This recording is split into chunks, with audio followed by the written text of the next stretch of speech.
Hello दोस्तों, नमस्कार। स्वागत है आप सभी का आपके अपने YouTube चैनल पे। और स्क्रीन पे देख के आप समझ ही गए हैं कि आज के इस वीडियो में हमने शामिल किए हैं UGC नेट 2021 एक लेटेस्ट ओल्ड क्वेश्चन पेपर के साथ हम एक बार फिर आ गए हैं आज। और प्रीवियस वीडियो में भी हमने इसी क्वेश्चन पेपर के कुछ क्वेश्चंस आपको सॉल्व करा दिए थे। नेक्स्ट क्वेश्चंस जो बाकी क्वेश्चंस रह गए थे वो आज हम इस वीडियो में पूरा करेंगे।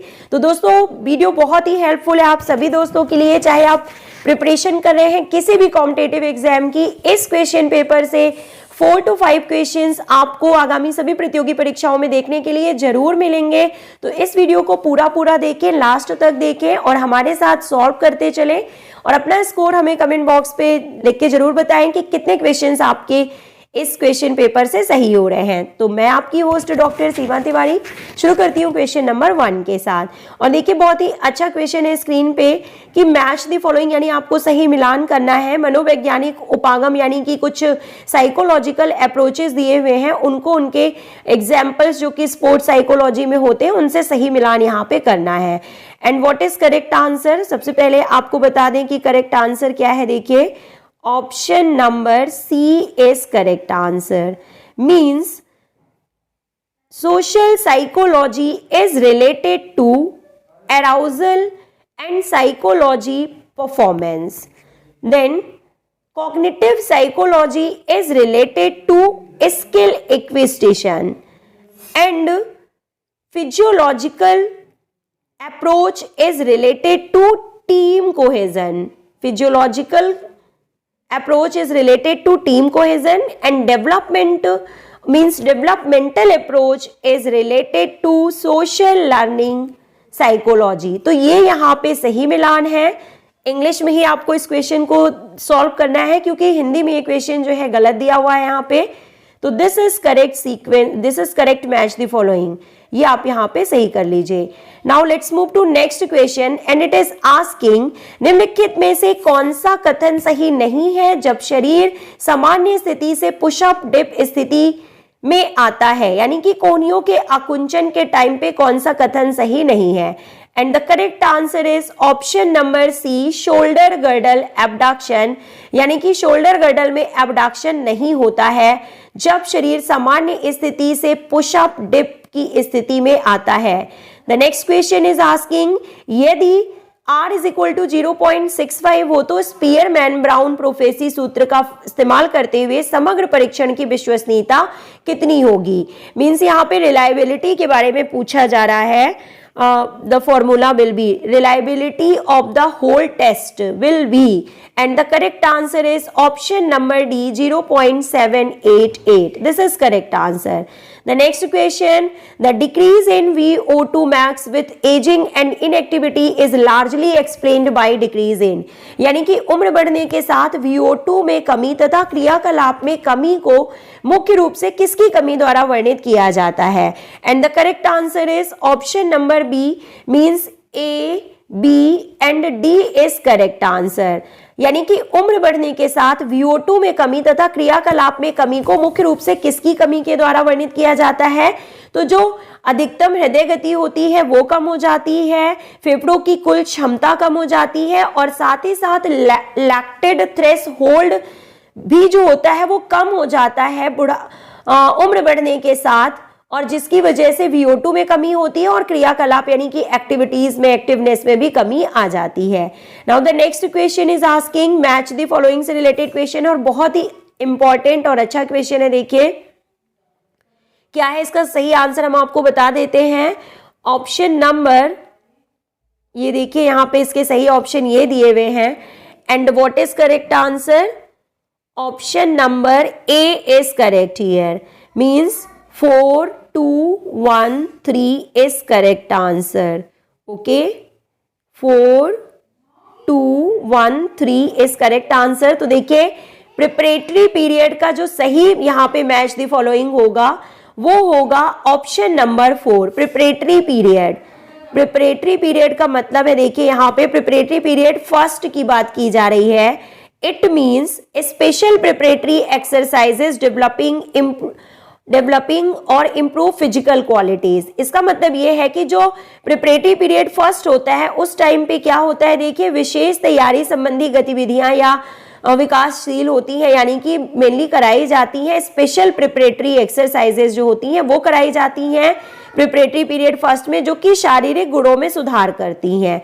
ओके, और बी का जो करेक्ट आंसर है वो क्या होगा यहाँ पे, प्रिपरेटरी पीरियड सेकेंड में जो होगा इसका सही मिलान वो क्या है, तो क्या है देखिए, स्पेशल प्रिपरेटरी एक्सरसाइजेस प्रिलिमिनरी, ये इसका सही आंसर है। It means mastering the forms of movement, यानी कि मूवमेंट के डिफरेंट फॉर्म्स पर जो है कुशलता प्राप्त करने वाले जो एक्सरसाइज हैं वो यहाँ पे कराए जाते हैं। ओके, बी का जो सेकेंड नंबर है वो सही है, सी फर्स्ट एंड थर्ड। तो देखिए सी का जो करेक्ट आंसर है प्रिपरेटरी पीरियड थर्ड में क्या होता है वो आपको बताना है, and the correct answer is training forms of competitive exercises. इसका मतलब प्रतियोगी गतिविधियों के प्रशिक्षण का स्वरूप और साथ साथ चलने वाला जो होता है एक्सरसाइज कराया जाता है, कॉन्साइड बट डिफरेंट मूवमेंट्स, लेकिन साथ साथ चलने वाले परंतु भिन्न भिन्न जो मूवमेंट्स होते हैं वो इसमें शामिल किए जाते हैं। नाउ देखिए जो लास्ट है वो क्या है, कॉम्पिटिटिव पीरियड फोर्थ की बात यहाँ पे की जा रही है। कॉम्पिटिटिव पीरियड यानी कि कॉम्पिटिशन पीरियड की बात अब की जा रही है, और करेक्ट आंसर क्या है, option number 3 competitive exercises proper, यानी कि रियल कंडीशंस विथ रूल्स, यानी कि नियमों के साथ उचित स्थितियों का जो को बताती हैं उन एक्सरसाइजेस को शामिल यहाँ पे किया जाता है। तो दोस्तों जो ये पूरा ये जो क्वेश्चन है ये आपको समझ में आ गया होगा कि प्रिपरेटरी पीरियड फर्स्ट में, प्रिपरेटरी पीरियड सेकेंड में, प्रिपरेटरी पीरियड थर्ड में और कंपटीशन पीरियड में हमें किस तरह के एक्सरसाइजेस करवाए जाने की जरूरत होती है स्टूडेंट्स को या ट्रेनी को जो कि ट्रेनिंग ले रहे होते हैं। तो इंपॉर्टेंट क्वेश्चन है, आपको पता होना चाहिए। Now the next question is asking Which of the following are not a function of NCTE? बहुत ही अच्छा क्वेश्चन है। NCTE के तहत कौन से जो प्रोग्राम्स है उनको शामिल नहीं किया जाता है, and the correct answer is option number C, it means B and E only। Option number C is correct here, B and E। और क्या दिया है देखिए, बी नंबर में बोला जा रहा है कि अध्यापक शिक्षा संस्थानों में अर्हता प्राप्त स्टाफ की नियुक्ति करना, ये एनसीटीई में शामिल, एनसीटीई के जो फंक्शंस है उसमें शामिल नहीं है। और इसके अलावा ऑप्शन नंबर ई यहाँ पे सही है कि एनसीटीई द्वारा मान्यता प्राप्त संस्थानों से अध्यापक शिक्षा के कोर्स को पूरा करने वाले विद्यार्थियों हेतु रोजगार के अवसरों का सृजन करना, ये दोनों जो हैं ऑप्शन नंबर बी एंड ई जो है ये एनसीटीई के फंक्शंस में शामिल नहीं किए जाते हैं। The next question is asking arrange the following vaccines in a sequence of first to last from their years of invention, यानी कि टीकों में उनके आविष्कार किए जाने के वर्ष से आरंभ से अंत के क्रम में आपको सही व्यवस्थित करना है, and the correct answer is option number 7 B, means EDBCA। मींस नंबर 1 पे है आपका डिप्थीरिया, नंबर 2 पे है येलो फीवर, नंबर 3 पे है DPT, नंबर 4 पे है मम्स और नंबर 5 पे है रुबेला। तो ये सही सीक्वेंस है टीकों का, यानी कि वैक्सीन्स का उनके आविष्कार किए जाने के वर्ष से, यानी कि आरंभ से अंत के क्रम में। 1 diphtheria, 2 yellow fever, 3 DPT, 4 mumps and 5th number is rubella. The next question देखिए, स्टेटमेंट और उसके रीजन से संबंधित क्वेश्चन है यहाँ पे, आप इसको पढ़ लीजिए। इसका करेक्ट आंसर हम आपको बता देते हैं, A and B means A and R means की स्टेटमेंट एंड रीजन, या फिर दो स्टेटमेंट यहाँ पे दिए हुए हैं, statement first and statement second दोनों ही यहाँ पे सही हैं। Let's move to next question now. ML Kamlesh 1900 द्वारा उपलब्धि प्रेरणा प्रश्नावली के बारे में कौन सा कथन निम्न में से सही है? You have to find which statements are true according to the regarding achievement motivational question are prepared by ML Kamlesh in 1990। तो क्या है correct answer? Option number D, A, B and D। A, B and D is correct. प्रश्नावली में 20 मद होंगे, ये सही है। नंबर 2, प्रत्येक कथन में अधिकतम 2 प्रतिक्रिया वैल्यू होती है, ये सही होगा। और व्यक्ति अगर 30 पॉइंट स्कोर प्राप्त करता है उससे उच्च खेलकूद उपलब्धि प्रेरणा का पता चलता है। ये तीनों ही कथन यानी कि ए, बी और डी यहाँ पे सही हैं according to ML Kamlesh achievement motivation questionnaire. Now the next question is asking भारतीय ओलंपिक एसोसिएशन के अध्यक्षों को यानी कि IOA के प्रेसिडेंट्स को प्रथम से अंतिम के क्रम में आपको सही तरीके से व्यवस्थित करना है। And the correct answer is option number D is correct answer. Okay, option number D is correct answer. ये यहाँ पे मिसप्रिंट है, ये डी ऑप्शन है ना कि सी।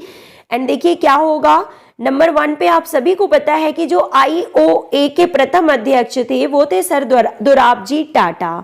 ओके, नंबर 2 पे Maharaja Bhupendra Singh, number 3 Ashwini Kumar and number 4 पे थे सुरेश कलमाड़ी जी। तो भारतीय ओलंपिक एसोसिएशन के अध्यक्षों का जो क्रम है वो यहाँ पे सही है, sir Dorabji Tata, Maharaja Bhupendra Singh, Ashwini Kumar and Suresh Kalmadi.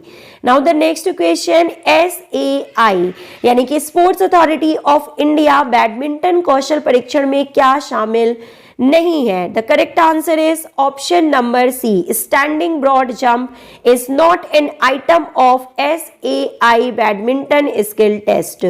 Now the next question, match the following से रिलेटेड क्वेश्चन है स्क्रीन पे और करेक्ट आंसर आपको बताना है। यहाँ पे क्या होगा, option number C is correct here. Means pedometer, pedometer का जो यूज होता है या किस लिए किया जाता है, क्या है सही मिलान? Pedometers record the number of steps taken, यानी कि लिए गए स्टेप्स को रिकॉर्ड करने का काम पेडोमीटर के द्वारा किया जाता है। Heart rate monitor, correct answer intensity levels of activity, यानी कि क्रियाकलाप की गहनता का स्तर पता करने के लिए heart rate monitors. Then third number GPS is related to option number 1 tracking of speed and direction, यानी कि GPS का यूज गति और दिशा tracking of speed and direction, यानी कि इस गति और दिशा को ट्रैक करने के लिए यूज किया जाता है, उसकी ट्रैकिंग के लिए। और लास्ट ऑप्शन में पूछा गया है कि बायो इम्पेडेंस डिवाइसेस, यानी कि बायो इम्पेडेंस उपकरण का संबंध किससे होगा?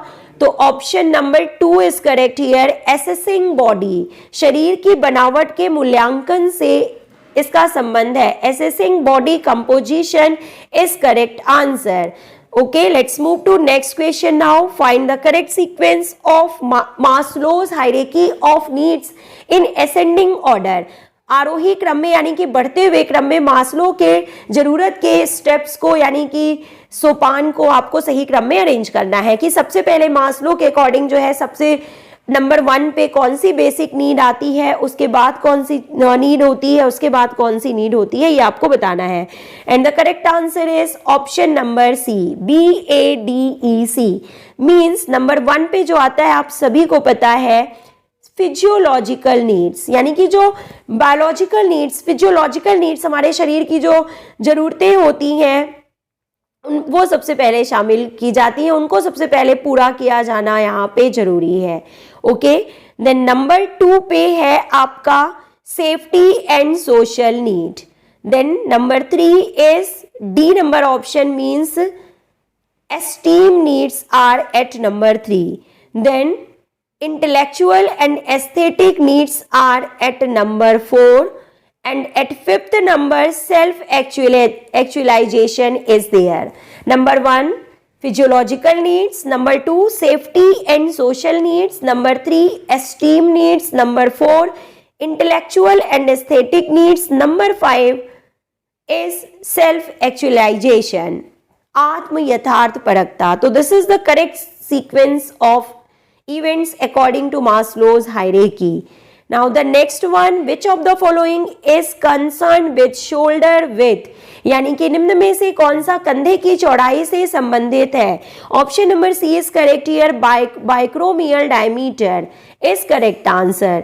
नाउ अगेन स्टेटमेंट से रिलेटेड क्वेश्चन है, आपको दोनों स्टेटमेंट को ध्यान से पढ़ना है और करेक्ट आंसर हम आपको बता देते हैं। Statement first and second both are correct here.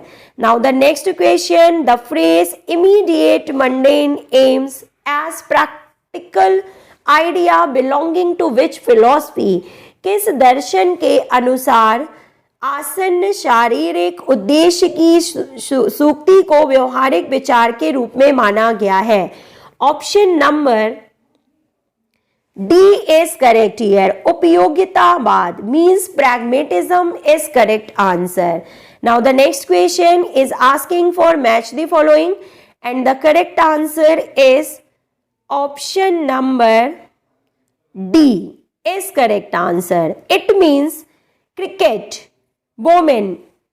What is correct? Match the following here. Option number 3 means 22.4 to 22.9.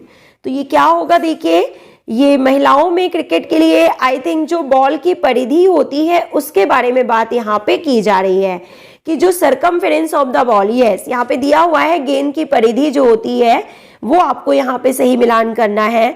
तो देखिए, क्रिकेट में जो महिलाओं के लिए गेंद की परिधि होती है वो होती है 22.4 टू 22.9 सेंटीमीटर। हॉकी का जो सही मिलान होगा वो क्या होगा? देखिए, ऑप्शन नंबर 1 22.4 से 23.5 सेंटीमीटर। सॉफ्ट बॉल महिलाओं के लिए जो बॉल की परिधि होती है वो होती है 27.6 से 28.3 centimetre. Option number 20 correct here. And then tennis की जो गेंद की परिधि होती है वो होती है 22 से 22.9 सेंटीमीटर। तो this is correct match the following. Let's move to next question now. The most basic level of your personality is called age, यानी कि आपके व्यक्तित्व के सबसे मूलभूत स्तर को क्या कहा जाता है? Option number D is correct here. मनोवैज्ञानिक आधारभूत means the physiological psychological core is correct answer. Psychological core is correct answer. Now the next one, again match the following से रिलेटेड क्वेश्चन है दैट ज्वाइंट्स को उनके movement से आपको मिलान करना है, सही मिलान करना है कि वो किस प्लेन में कितने एक्सिस पे वो मूव करते हैं, इसके अकॉर्डिंग आपको सही मिलान करना है।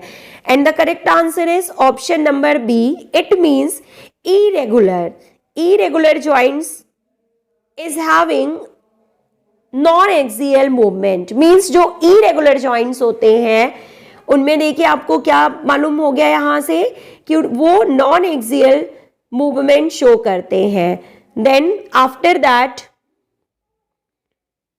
B first means hinge joint is having uniaxial movement, एक ही दिशा में मूव करते हैं वो होते हैं हिंज जॉइंट, यूनिएक्सियल इन्हें बोला जाता है। कॉन्डिलाइट जो कलाई में जोड़ पाया जाता है that is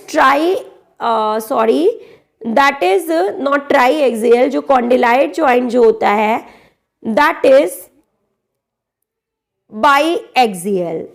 irregular joints non axial, hinge joint uniaxial, condyloid joint biaxial and ball and socket joint जो होते हैं ये मल्टी मूवमेंट यानी कि मल्टी ज्वाइंट या you can say triaxial joints इन्हें कहा जाता है। And option number B is correct here.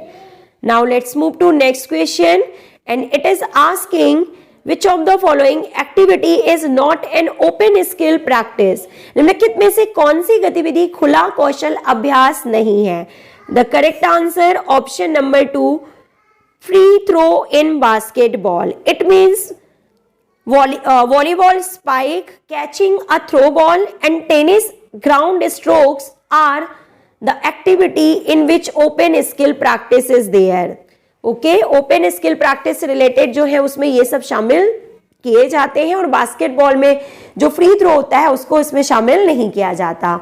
तो दोस्तों 20 मोर क्वेश्चंस हमने आपको इस वीडियो में बता दिए हैं। नेक्स्ट क्वेश्चंस जो है इसी क्वेश्चन पेपर के हम आपको नेक्स्ट पार्ट में सॉल्व जरूर कराएंगे। मिलते हैं नेक्स्ट वीडियो में। Till then take care, good bye, have a nice day.